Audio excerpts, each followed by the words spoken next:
Romanos 1:16 dice: porque no me avergüenzo del evangelio, porque es poder de Dios. ¿Para qué?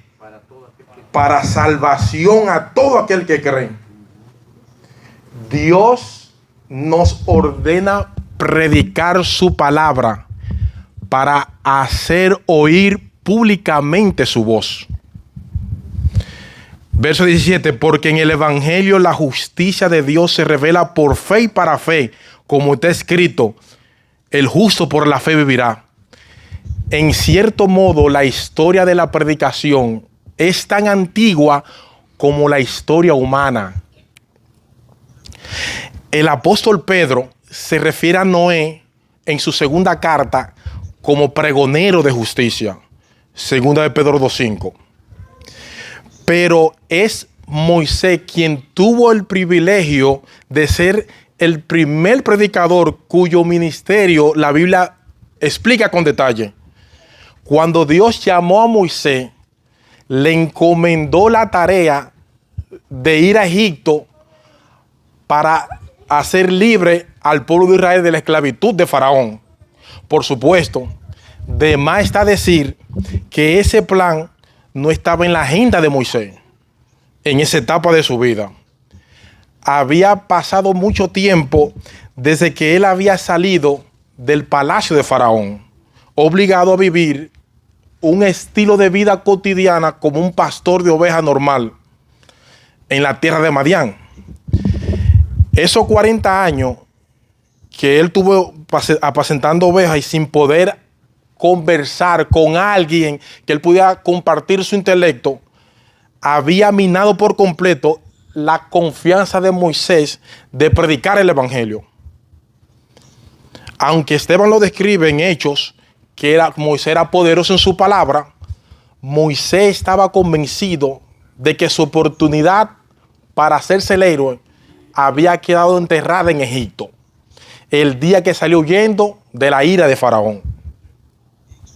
Éxodo capítulo 4, verso 10 al 13 dice: entonces dijo Moisés a Jehová: ay, Señor, nunca he sido hombre de fácil palabra, ni antes ni desde que tú hablas a tu siervo, porque soy tardo en el habla y torpe de lengua. Y Jehová le respondió: ¿quién dio la boca al hombre? ¿O quién hizo al mudo y al sordo? Al que ve y al sordo. ¿No soy Jehová? Yo Jehová. Yo estaré en tu boca y te enseñaré lo que hayas de hablar. Moisés entró en pánico por la naturaleza de la tarea que Jehová le estaba encomendando. Pero Dios le hizo ver que si él hizo la boca, también la puede poner a funcionar. Sin embargo, Moisés seguía rehusándose en hacer su responsabilidad hasta que Dios lo reprendió por su falta de fe. Entonces Jehová se airó contra Moisés y le dijo: ¿no conozco yo a tu hermano Aarón, levita, y que él habla bien? Y he aquí que él saldrá a recibirte, y al verte se alegrará en su corazón. Tú hablarás a él y pondrá en su boca las palabras, y yo estaré con tu boca y con la suya, y yo te diré lo que haya de hacer. Es necesario resaltar la estrategia de Dios para la gran empresa que Dios estaba poniendo en los hombros de Moisés y de Aarón.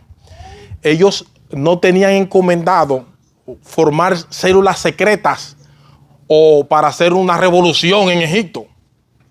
Y mucho menos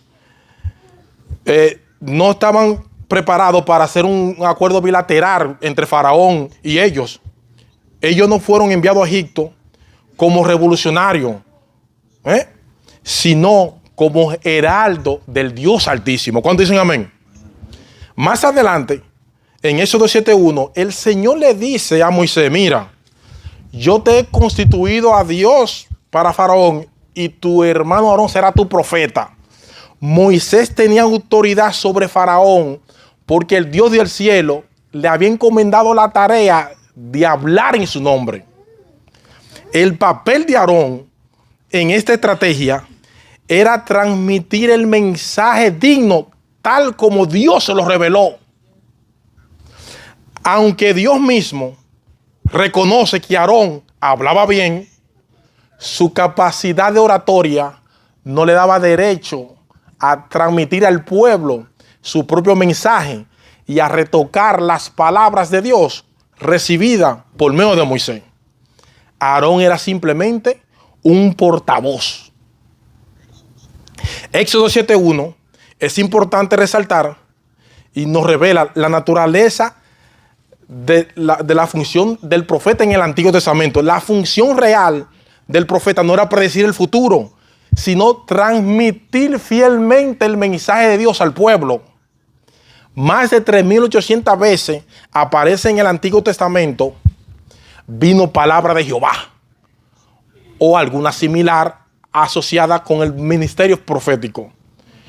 Los profetas eran los predicadores de su generación y llamaban al pueblo a que se convirtiera de sus pecados a Dios para que no cosecharan las consecuencias de sus pecados. De esta manera, mis hermanos, la predicación es de suma importancia en el Antiguo Testamento.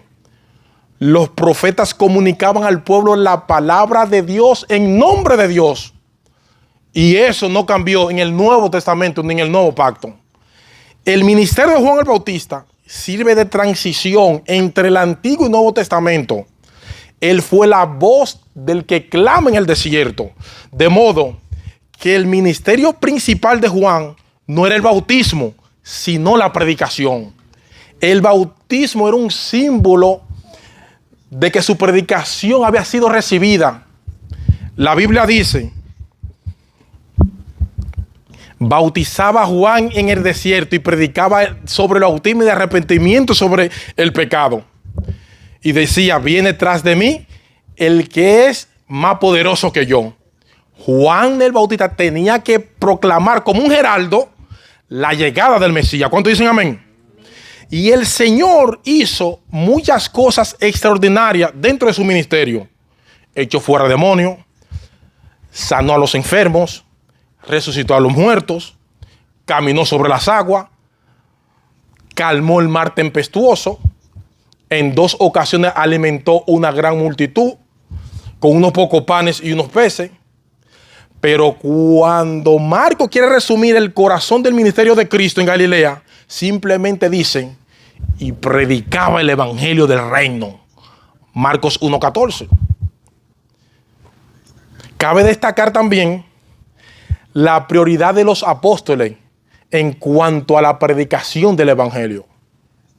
Basta darle una ojeada al libro de Hechos de los Apóstoles para ver la seriedad con la que los apóstoles llevaban a cabo esta comisión de predicar el evangelio.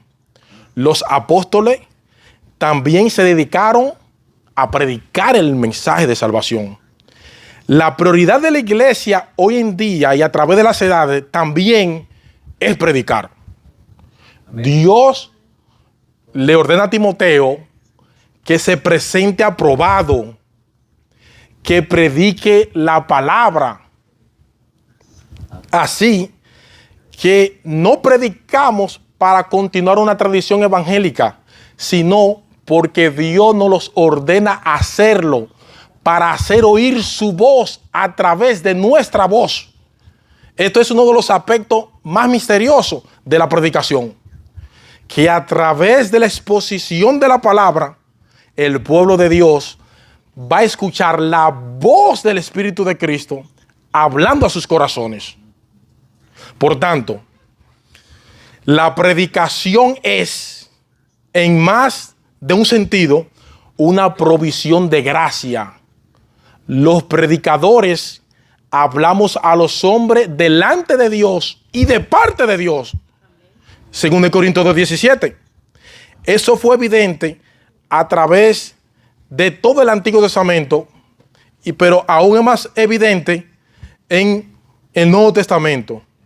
Cuando la palabra de Dios es expuesta con claridad y el poder del Espíritu Santo, es Cristo el que habla al corazón de sus ovejas. Amén. Romanos 10, Juan 10. Es la predicación la que provee los pies sobre lo que Cristo camino para acercarse a los hombres y ser alcanzado. La predicación tiene un objetivo y es que Cristo pueda venir a aquellos que se han reunido para escuchar su voz, como hoy en día. La predicación no es una charla acerca de un Cristo del pasado, sino es la voz que el Cristo del presente nos ofrece a nosotros para escuchar su mensaje de salvación. Romanos 1, 16 y 17. Esos dos versículos que acabamos de leer. Romanos 1, 16 y 17.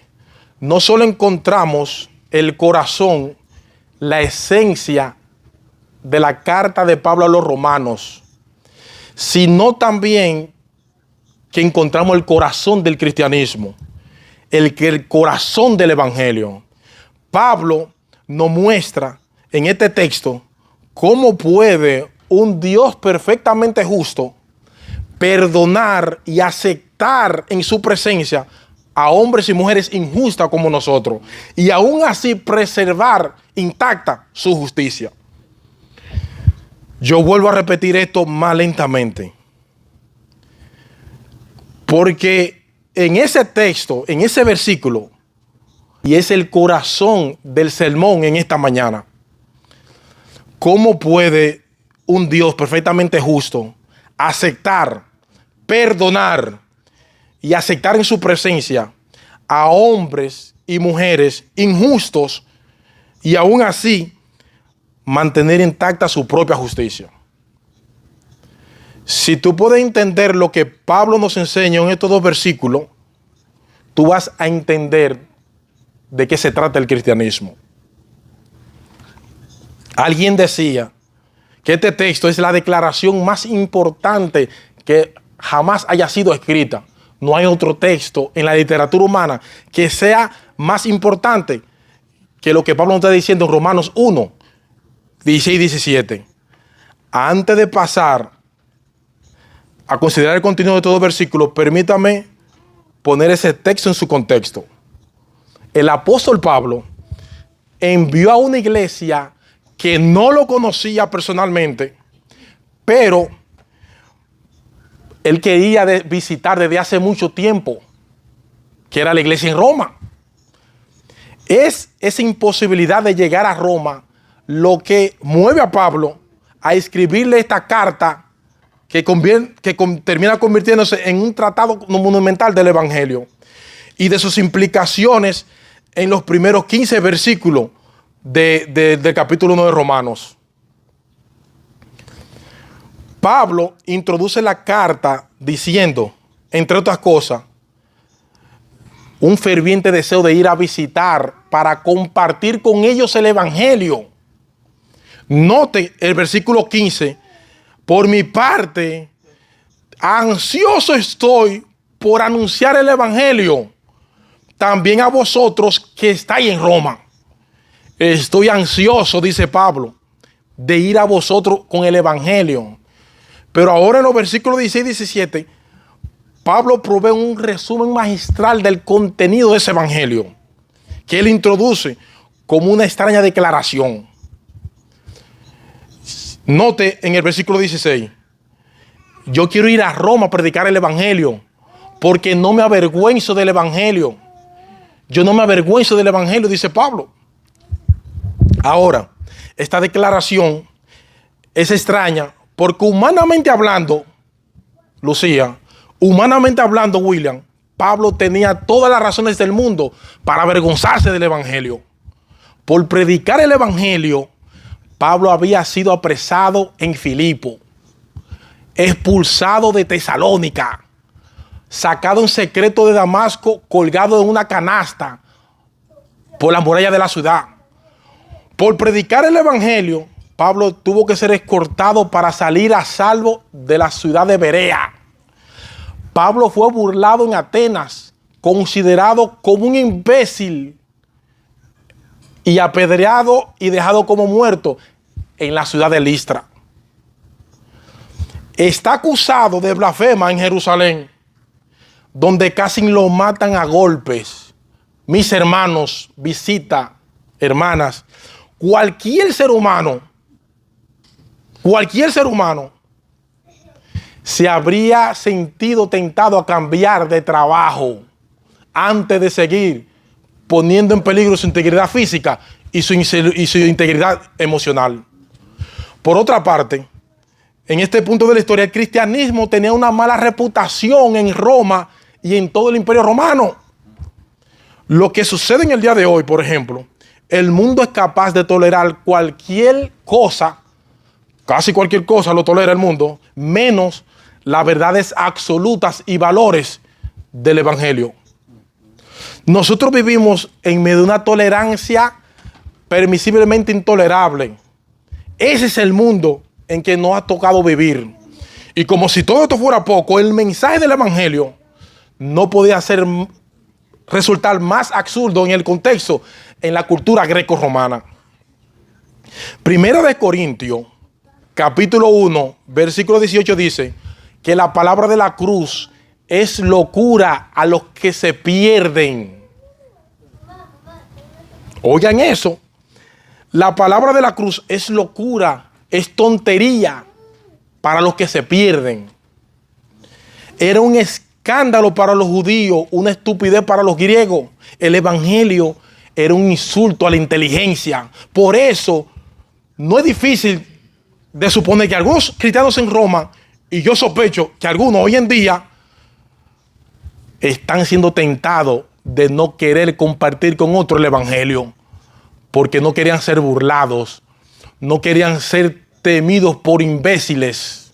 Yo no sé tú, pero yo creo que pocas cosas resultan más difíciles de soportar que el rechazo y la vergüenza. Sin embargo, Pablo le dice, ¿saben qué? Yo tengo años deseando ir a Roma, porque yo quiero predicar el evangelio allá en Roma. Y la razón por la cual yo quiero predicar el evangelio en Roma es porque yo no me avergüenzo del evangelio. ¿Cuántos dicen amén? Es una declaración extraordinaria dentro de ese contexto. Yo no me avergüenzo del evangelio, dice Pablo. Ni quiero que ustedes tampoco se avergüencen, le dice Pablo a las personas en los romanos. Pablo, a pesar de todo lo que le ha sucedido, porque a pesar de que el evangelio es una locura en la cultura greco-romana, en la que no, también hoy en día en la que nos ha tocado vivir, le explico, yo no me avergüenzo del evangelio, y Pablo da 4 razones. Primera, porque el evangelio es poder salvador de Dios. Porque no me avergüenzo del evangelio, porque es poder de Dios para salvación a todo aquel que cree. ¿Sabes qué? Este mensaje, que resultaba tan absurdo para muchos, era en realidad el poder omnipotente de Dios para salvar a los pecadores. El poder del evangelio. La palabra griega que se considera aquí como poder es una palabra que nosotros conocemos como la palabra dinamita. La palabra dice, Pablo, es el poder explosivo de Dios, pero no para destruir, sino para construir, para salvar. Es un poder que transforma una vida humana que está despedazada en el asiento mismo de su personalidad. Una mente, un corazón que está destruida por causa del pecado. El evangelio es poder de Dios para hacer eso. Yo no me avergüenzo del evangelio por eso. Porque no existe en el mundo ningún otro mensaje como el evangelio. No hay ninguna terapia psicológica que pueda hacer lo que puede hacer el evangelio en la vida del ser humano. Y Pablo lo sabía por experiencia propia. Porque ese poder omnipotente de Dios lo convirtió a él, a un apóstol. Y siendo perseguidor de iglesia, ese poder del evangelio lo convirtió a él en un apóstol. ¿Cuántos dicen amén? Amén. ¿Por qué no me avergonzo del evangelio? ¿Por qué es necesario el evangelio? Verso 17. Porque en el evangelio la justicia de Dios se revela por fe y para fe. porque la ira de Dios se revela desde el cielo contra toda impiedad e injusticia de los hombres que detienen con injusticia la verdad. Por eso es necesario el evangelio. ¿Por qué se necesita el evangelio? Porque la ira de Dios se revela desde el cielo contra toda impiedad e injusticia. Dicho esto, mis hermanos, nosotros necesitamos una pasión por el Dios Santo.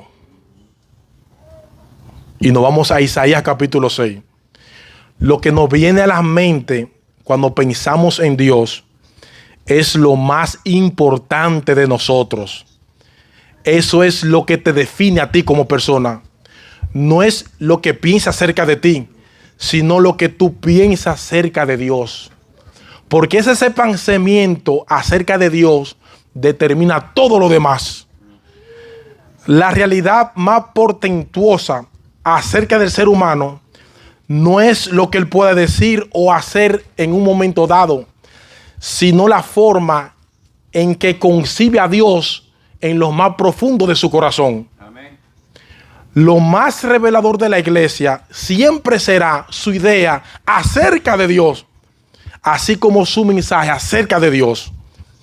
Lo más significativo es lo que nosotros tengamos y pensemos acerca de Dios, o lo que dejamos de decir acerca de Dios, porque con frecuencia nuestro silencio es más elocuente que nuestras palabras. Lo que nosotros decimos o dejamos de decir sobre Dios, cuando nosotros trivializamos a Dios en nuestras mentes, las cosas que vemos en nuestras vidas son trivializadas también. Y nos convertimos en personas superficiales. Nos convertimos en personas mediocres. Ese es el gran problema de los creyentes y de muchas iglesias en el día de hoy. Porque no tenemos una idea lo suficientemente elevada de quién es Dios. Y no somos dominados por una pasión por Él que arrastre todo lo demás a un plano secundario. Tenemos una distorsión en nuestra lista de prioridades. Es por eso que tú y yo necesitamos pasar por una experiencia similar a la que se describe en el capítulo 6 de Isaías. Nosotros necesitamos experimentar el trauma de ver a Dios. Necesitamos una experiencia traumática. Y yo le ruego a Dios en esta mañana que envíe su Santo Espíritu para que nos hable por medio de su palabra. En el tiempo de Isaías había mucha decadencia moral, había decadencia espiritual, social y política, y también decadencia religiosa, como lo hay hoy en día. Los gobernantes eran corruptos, el pueblo era idólatra, los ricos eran unos explotadores, y la cultura de entretenimiento se había expandido como un cáncer en la sociedad, como hoy en día. El capítulo 5 de Isaías describe que había un materialismo campante en los tiempos de Isaías. Oigan, no hay nada nuevo debajo del sol. Mis hermanos, ¿qué es lo que se requiere para tener tal pasión por un Dios santo y que nos permita a nosotros como ser humano, y le permitió a Isaías por 50 años predicar el evangelio en medio de una apostasía? ¿Qué es lo que se requiere para que personas como tú y como yo seamos librados de las trivialidades de este mundo y seamos hombres y mujeres impactados por Dios y por su reino? Nosotros necesitamos una visión más elevada de la santidad de Dios. Me explico. Isaías 6, capítulo 6, 1 al 8. En tiempo de Isaías, el pueblo había caído en camino pecaminoso. La prosperidad material trajo el declive espiritual. Y en su incansable búsqueda de lo material, el pueblo de Dios le dio la espalda a Dios y a sus caminos de justicia. La avaricia y el vicio estaban a la orden del día en los tiempos de Isaías, como hoy en día. Los ricos se hicieron más ricos y los pobres más pobres. Muchas de las personas abandonaron la adoración a Jehová y siguieron los dioses paganos y se aferraron a una religión externa, pero no sabían nada ni del verdadero significado del poder de Dios. Fue durante ese tiempo de decadencia espiritual que murió el rey Josías e Isaías recibió una visión de la exaltación de Dios. Tú no vas a valorar la presencia de Dios si tú no entiendes quién es Dios. Según la Biblia, la santidad es uno de los atributos comunicables de Dios. ¿Qué significa eso, Henry? Es uno de los atributos que Dios comparte con el hombre en cierto grado. La Biblia dice, sé santo porque yo soy santo. La palabra santidad implica muchas cosas. El templo era santo, la Biblia es santa, Israel era tierra santa. Nosotros hemos sido apartados para el uso de Dios, no para el mundo.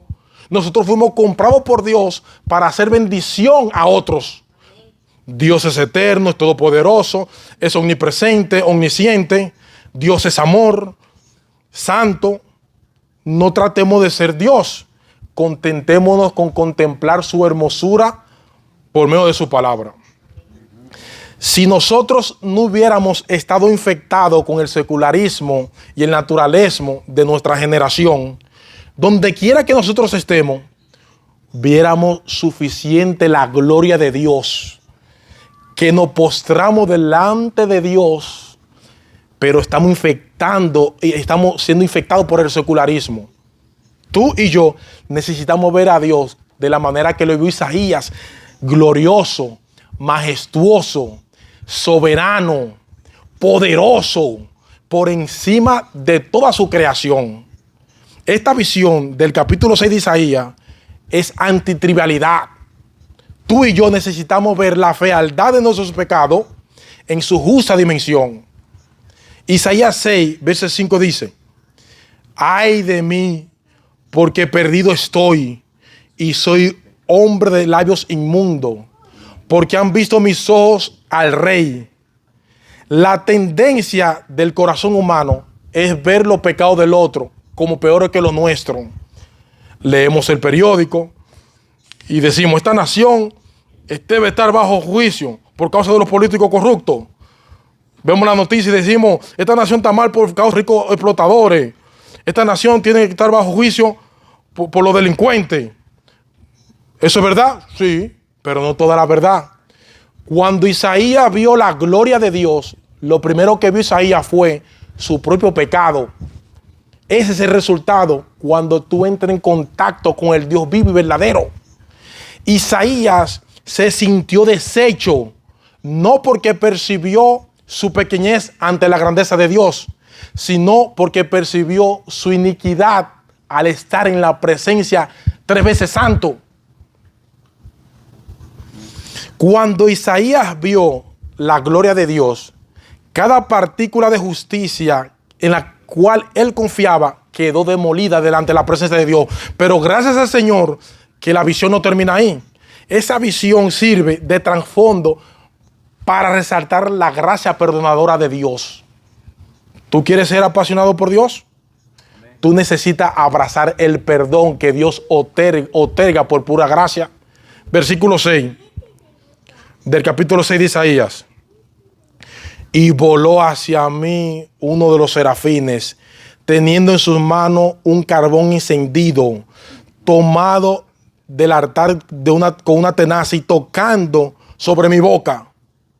Dijo, he aquí que esto tocó tus labios y he quitado tu culpa y limpio tu pecado. ¿Cuántos dicen amén? Isaías no pide perdón. Él solo reconoció su pecado y Dios, que se deleita en perdonar, le manifestó la gracia del perdón. ¿Tú quieres ser apasionado por Dios? Acepta la gracia de Dios. La buena noticia del Evangelio no es que nosotros somos tan malos. La buena noticia del Evangelio es que Dios, a través de Cristo, ya trató lo malo que somos. Dios no hace justo delante de su Padre por medio de su sangre derramada en la cruz de Calvario. ¿Cuántos dicen amén? El Señor no solo perdonó al ser humano, sino que nos hizo justicia delante del Padre. Dios nos lavó con la sangre de justicia y nos vistió con ropa de gala de la justicia perfecta. ¿Cómo deberíamos nosotros reaccionar ante la noticia del Evangelio? Necesitamos asumir el privilegio del servicio. Noten que no dije que necesitamos servir. No. Tú y yo necesitamos asumir el privilegio del servicio. Verso 8, Isaías 6. Oí la voz del Señor que decía, Dios en tres personas. ¿A quién enviaré? Singular. ¿Y quién irá por nosotros? Plural. Tú necesitas, y yo también, asumir el privilegio del servicio. ¿A quién enviaré? Isaías responde, heme aquí, envíame a mí. Por favor, déjame ir a mí. Por favor, Señor, déjame ser parte de tu obra. Por favor, Señor, después de haber visto tu gloria, después de haber experimentado tu perdón, heme aquí. Por favor, Señor, envíame a mí. Fue lo que movió a Isaías a mantenerse por 50 años predicando el Evangelio. Un hombre sujeto a pasiones como nosotros. Isaías tuvo que luchar con las mismas tentaciones que tú y yo luchamos. El motor que mueve la vida del creyente hoy es la misma que movió a Isaías hace siglos atrás. Es el Evangelio. Isaías necesitaba sentir en lo más profundo de su corazón la maldad de sus pecados a la luz de la santidad de Dios. Y necesitaba experimentar el perdón que ofrece el Evangelio.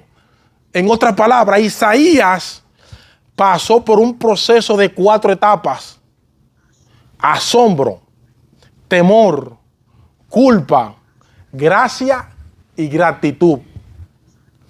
¿Saben por qué no se percibe en nosotros esa pasión que pone cada cosa en su lugar en nuestra lista de prioridades? Porque no tenemos una idea muy clara de nuestra culpa a la luz de la santidad de Dios. No podemos valorar en una forma adecuada la magnitud de su perdón. Nosotros tenemos algo más sorprendente que la visión de Isaías. Tenemos toda la Biblia completa. Y ahora tú y yo sabemos cosas que Isaías no sabía. ¿Cómo sabemos que fue la voz de Dios que escuchó Isaías? Hay veces que lo que el profeta oía era diferente a lo que él veía. Isaías dice, vi yo al Señor, en el verso 1 del capítulo 6 de Isaías. Pero el verso 8 dice, oí la voz del Señor que decía, ¿a quién enviaré? ¿Y quién irá por nosotros? ¿Cómo sabemos que era la voz de Dios que Isaías oyó? La respuesta se encuentra en el idioma hebreo, waesma. Es el verbo en hebreo que significa oír del Señor. Cuando se dice en el idioma griego, el verbo griego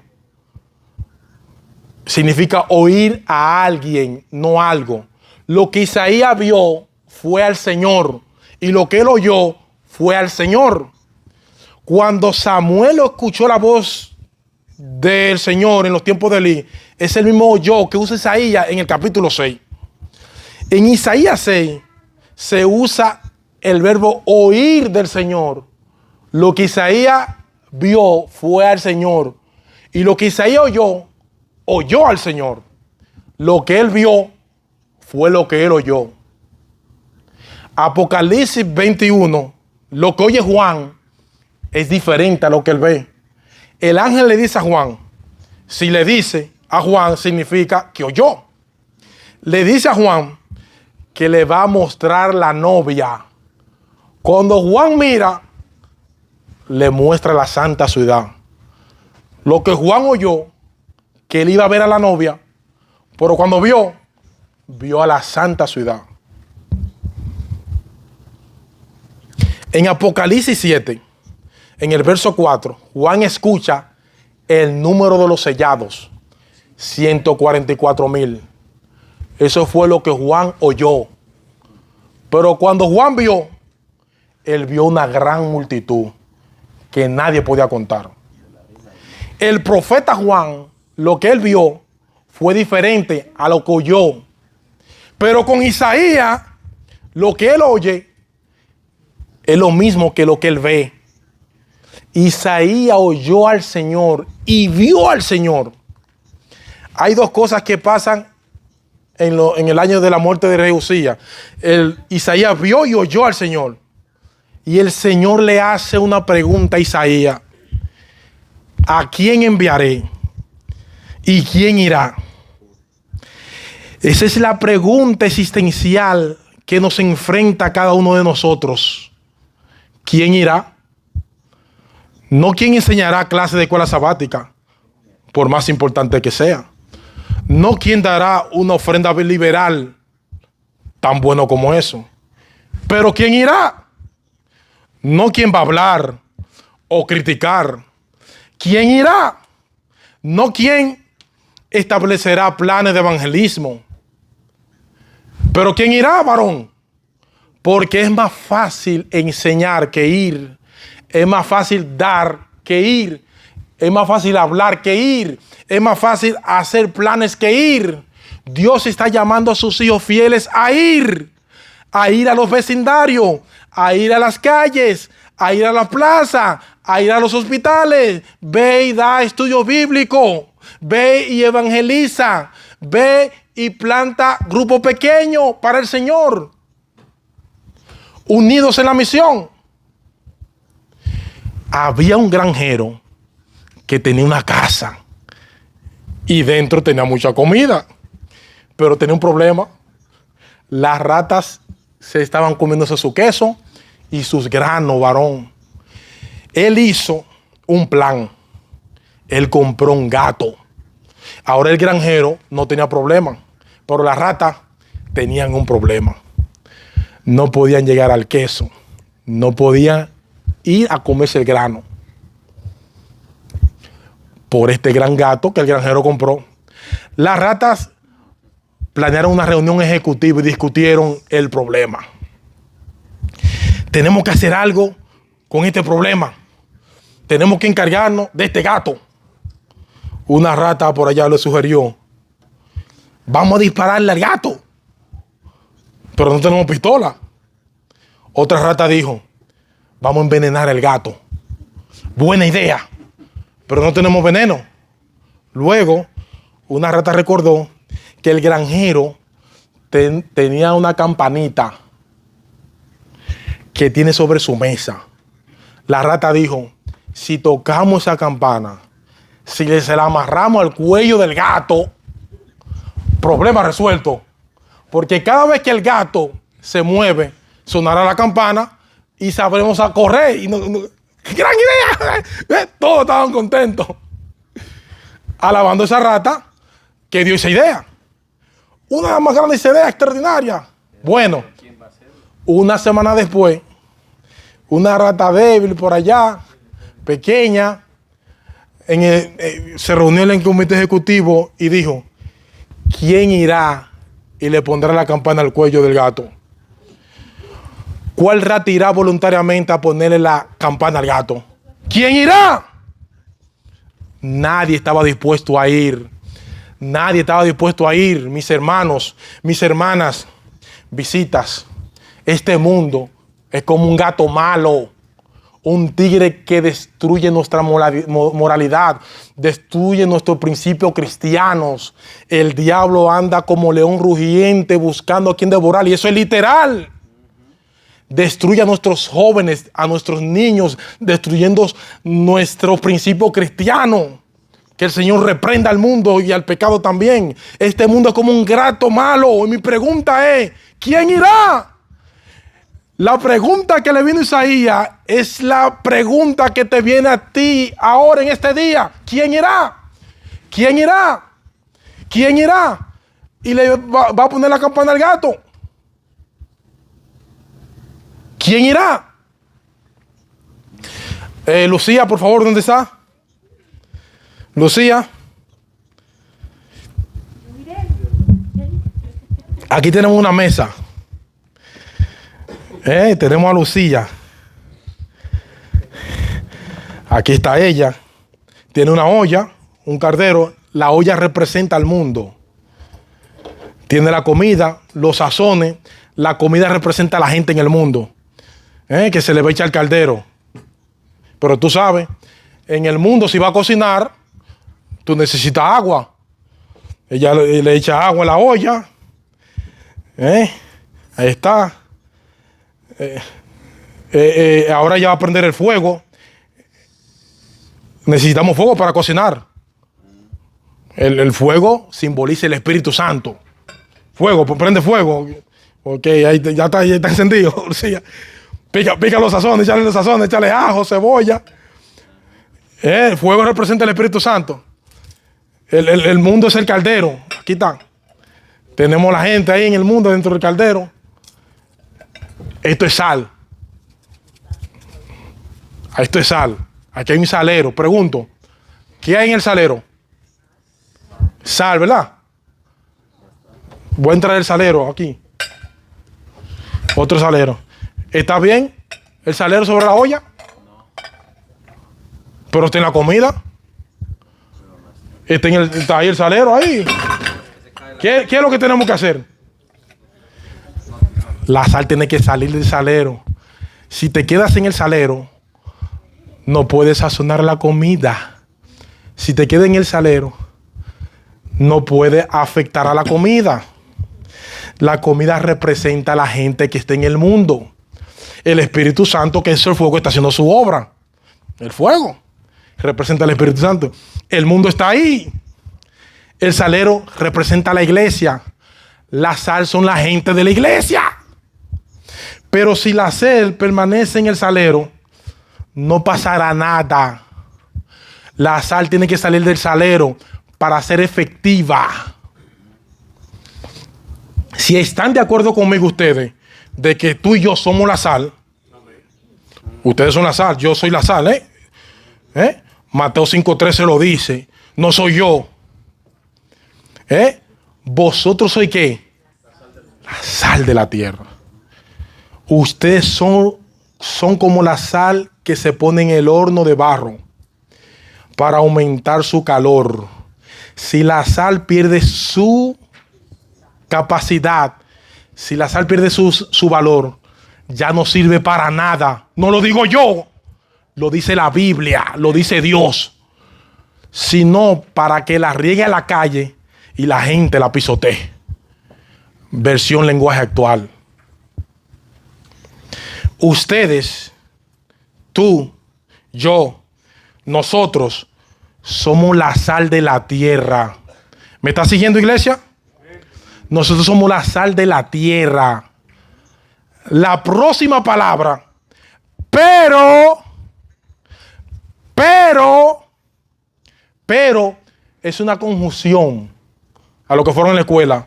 Esa conjunción de pero no es una conjunción que confunde. Me explico. Supón que tú veas a un chico que te gusta. Estoy hablando con la soltera de la iglesia. Y ambos comienzan a salir. Una muchacha y un chico. Y la muchacha se siente bien con el chico. Pasa tiempo con él. Le dice a tus amigas que hay mucha posibilidad aquí si las cosas siguen como van. Y que tú crees que muy pronto te va a proponer matrimonio. Un día el chico te invita a cenar a un restaurante y tú dices, ahora que me va a proponer matrimonio, ahora es. Él te mira y te dice, eres una chica maravillosa, me gusta cómo te peinas, tú viste bien, me gusta cómo tú hueles, wow, tienes unos ojos bellos, tienes una linda sonrisa. Pero creo que tú puedes ser una maravillosa esposa. Y creo que también tú serías una gran madre. Pero eso es confuso. Todo lo que viene después de pero te confunde. Porque nada de lo que viene después del pero, Lucía, es bueno. Y te confunde. Pero en Mateo 5:13, cuando dice que vosotros sois la sal de la tierra, pero es una condición analítica. La condición analítica te está analizando a ti, amigo presente de las redes sociales. La sal analiza tu componente. Ya es un hecho de que tú eres la sal. Nadie puede cuestionar eso. Pero tenemos que hacer un análisis de la sal. Pero, si la sal pierde su sabor, si la sal ha perdido su sabor, ahora, mis hermanos, algo está mal. Si has perdido tu sabor de evangelismo, si has perdido tu sabor por la salvación de las almas, si tú has perdido tu sabor por los grupos pequeños, si has perdido tu sabor de dar estudios bíblicos, si has perdido tu sabor de evangelizar, de predicar el evangelio, si tú sientes vergüenza por predicar el evangelio, si tú has perdido tu sabor, tu gusto, no me ve a mí. Jesús dice en su palabra, Dios, amén, eres bueno para nada. Sigue siendo sal, pero sal no buena. Sigue siendo sal, pero sin sabor. Sigue siendo sal, pero sin gusto. El texto analiza nuestra condición en la iglesia. Estamos en el salero, pero como sal. Si hemos perdido el sabor, la Biblia dice que somos buenos para nada. Como cristianos espiritualmente, buenos para nada. Los que son tibios, sin sabor, serán destruidos por las costumbres y valores de la sociedad corrupta e impía de allá afuera. Cuando Dios le hace la pregunta a Isaías, ¿quién irá? Literalmente preguntaban, ¿quién saldrá del salero e ir al mundo a evangelizar? Hay demasiados miembros sentados en el salero, haciendo nada. Necesitas salir del salero. ¿Por qué no te involucras en las actividades de la iglesia? ¿Por qué no te involucras en el evangelismo? ¿Por qué no te involucras en la salvación de las almas? Han perdido su sabor, no tienen gusto espiritualmente hablando. Porque hay iglesias enteras que han perdido su sabor. ¿Cuál es tu excusa por la cual no te involucras en la obra misionera? 5 veces tenemos la gran comisión en la Biblia. Marcos 16:15. Id a todo el mundo y predicar el evangelio. Juan 20:21. Como mi Padre me ha enviado, yo lo envío a ustedes. Hechos 1:8. Y me seré testigo en Jerusalén, en toda Judea, en Samaria y hasta lo último de la tierra. 5 veces se nos da la comisión de predicar el evangelio. Y te hace discípulo. Y aún hay gente en la iglesia preguntando hoy en día, en la actualidad, en el 2025, ¿por qué debemos de salir del salero? ¿Por qué debemos de hacer evangelismo? Tenemos que hacer evangelio porque Dios lo ha mandado. Y ay de mí si no predico el evangelio. Y Pablo, con todo en contra, quería ir a Roma y a todos los lugares a predicar el evangelio.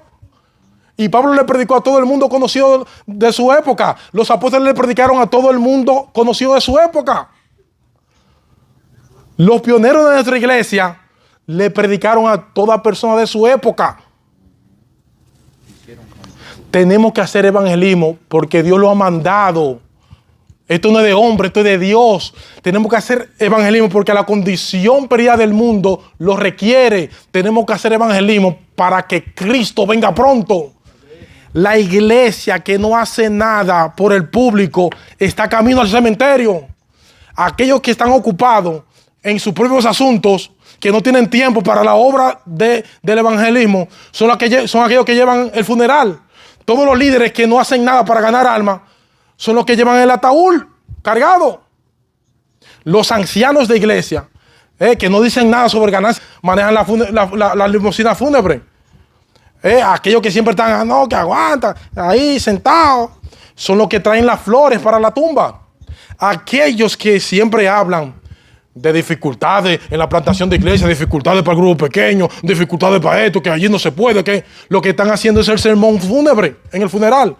porque la iglesia queda enterrada. No hay necesidad de evangelismo ya. La sal sigue estando en el salero. Ha perdido su sabor y no es bueno para nada.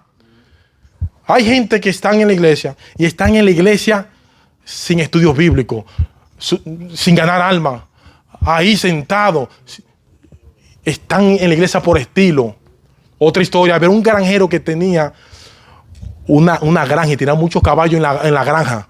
Un día, este granjero le da un tour a un predicador por su granja. Fue de visita a su granja y él le dio una visita por todos sus caballos y le dijo: estos son mis caballos para montar. Cuando quiero montar por el campo y tengo visita y quiero darle un paseo, yo uso estos caballos. Son caballos para montar.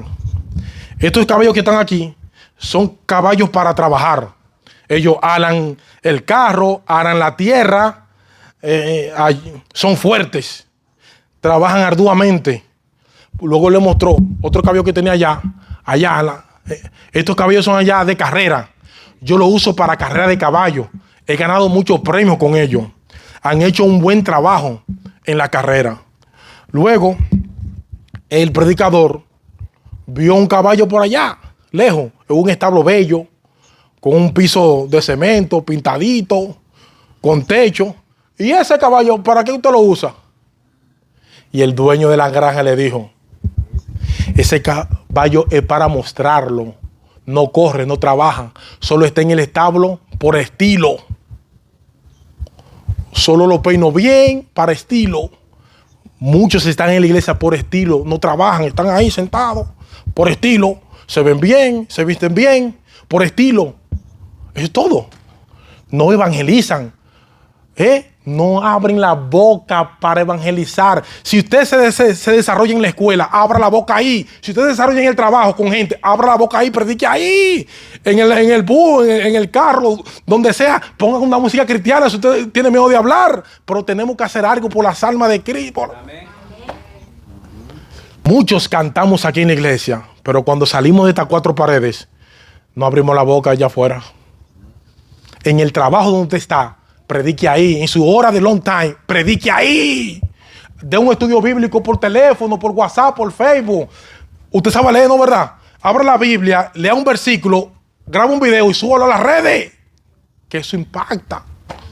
Estoy hablando de líderes, de cristianos, de hermanos de la iglesia, de oficiales de la iglesia, que no quieren salir del salero. Han perdido su gusto. Están ahí por estilo en el salero y no salen. Necesitamos preguntarnos: ¿qué yo estoy haciendo para Cristo? ¿Estoy solamente en el salero? ¿Espiritualmente bueno para nada? No, ¿o estoy saliendo en el salero? ¿Qué está haciendo para ganar alma? ¿Qué está haciendo por aquellos que perecen? Díganme, tenemos que abrir nuestra boca donde quiera que usted se mueva y haya gente, abra la boca ahí. Amén. No importa cuál sea la condición de la persona pecaminosa, Dios llama a todo el mundo y murió por ello. Y usted que tiene un conocimiento básico que Dios se lo ha dado, comuníquelo al otro que no lo sabe. No importa la condición que esté el ser humano allá afuera, con droga, adúltero, como sea que esté, en la condición de pecaminosa que esté, Cristo nos está llamando a comunicar el evangelio a esa persona. Jesús no le importa la condición del pecador. No importa cuán golpeado esté la gente, tenemos que buscar una forma de evangelizarlo. Tenemos que ser la sal de la tierra, hermano. Nosotros somos luz para que otros vean. Uno de los aspectos más sorprendentes y extraordinarios y asombrosos de la obra redentora de Cristo es que Él hizo a través de su muerte en la cruz, su resurrección y su ascensión, todo lo que había que hacer para que un pecador sea salvo. Y luego dejó en manos de hombres comunes como tú y como yo, para que vayamos por el mundo a predicar el evangelio. Y de esa manera aplicar esa obra que Él hizo hace 2025 años en la cruz del Calvario en el corazón de los pecadores. Te hace discípulo. Ir y hacer discípulo a todas las naciones. Ir a ser discípulo en Mateo 28. Alguien decía, finalizando, Dios pudo haber escrito el mensaje del evangelio en la nube y todos lo leyeran, o dejar caer Biblia desde el cielo o mandar a un grupo de ángeles que proclame su palabra. Además, Cristo mismo pudo haber llamado a los hombres directamente. Naomi Reyes, ven a mí que yo te quiero salvar. ¿Tú te imaginas Jesús llamando, Pedro, arrepiéntete, el mismo Jesús? Pero eso no fue lo que él hizo. Él decidió enviar hombres y mujeres como tú y como yo. Él decidió hacer eso por medio de hombres y mujeres como tú y como yo. Ese amén fue muy flojo. Amén, gloria a Dios. Amén. Esto es lo que hace tan relevante y glorioso el Evangelio, que usted es parte de él. ¿Qué somos llamados a hacer en este mundo? Tenemos que comunicar a los demás cómo Dios transformó nuestra vida. Somos llamados a ser testigos vivientes de la gracia y el amor de Cristo en la cruz. Todo creyente tiene su historia. Lo único que quiere el Señor es que usted salga allá afuera y le digamos a la persona cómo Dios ha obrado en nuestras vidas. Usted que tiene 15 años, 17 años, 18 años, busque una gente de su edad y comunique el Evangelio a esa persona. Yo soy un viejo y quizás un niño de 10 años yo no lo alcance, pero otro niño de 10 años sí lo puede. La amistad, hazte amigo de la gente. Si la gente no quiere que usted le hable de Dios, háblele de deporte, de pelota. Háblele de fútbol.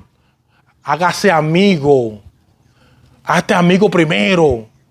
El día en que nosotros lleguemos a amar a Dios con todo nuestro corazón, lo que más desearemos nosotros es ser allá afuera, salir afuera y decirle a todo el mundo que encontramos el amor de nuestra vida, que es Cristo. No es posible quedar callado. Es necesario anunciar, testificar, contar a los demás las maravillas de la salvación. Es imposible que una persona se sienta salva y se quede callada sin testimoniar. El gozo de la salvación es tan grande que produce en nosotros el deseo de decir a los demás lo que estamos sintiendo. Cuando hablamos de testificar, no solamente hablamos el hecho de ir y tocar puertas y dar estudios bíblicos.